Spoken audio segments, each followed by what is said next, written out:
juste sur le pouce. Dans notre frigo, que des œufs et du bouillon de volaille. Si vous n'en avez pas, vous pouvez utiliser un bouillon de volaille délayé dans de l'eau. C'est pas grave, c'est une bonne recette. Œufs, ail, pain rassis, huile d'olive, sel et poivre du moulin. Avec le bouillon de poule, le tour est joué. Dans le bouillon de poule, on met à peu près l'équivalent de 4 têtes d'ail. Et on l'amène à cuisson. On l'allume à feu doux pendant environ une demi-heure ou une heure pour que l'ail cuise bien. En fin de cuisson,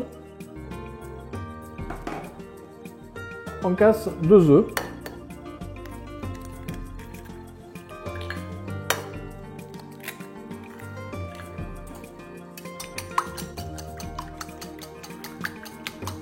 Et on le fait cuire à feu doux à l'intérieur du bouillon en fouettant tout de suite pour ne pas laisser coaguler les œufs. On fait cuire quelques instants à feu doux. Et il ne reste plus qu'à dresser notre soupe aux œufs. La soupe est cuite. Dans une assiette, on met un croûton et on nappe en ramollissant le pain avec l'ail, la soupe à l'ail. On nappe le croûton avec la soupe à l'œuf. Voilà la soupe à l'œuf. Servir chaud et c'est très bon.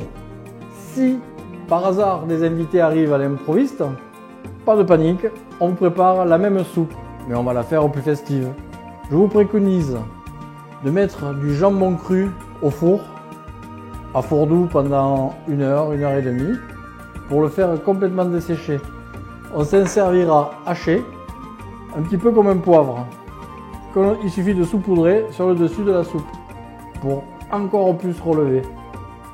Et le fin du fin, de l'ail coupé en rondelles et brûlé un petit peu à la poêle dans de l'huile d'olive que l'on rajoute pour son côté craquant et son goût subtil d'ail. Et là, la soupe est devenue festive. C'est très simple et bien sûr, c'est très bon. Je vous préconise de manger cette soupe avec un vin, dans tous les cas un vin du Sud, du Cahors, du Minervois ou de l'Irolégui, mais un vin du Sud. Bon appétit!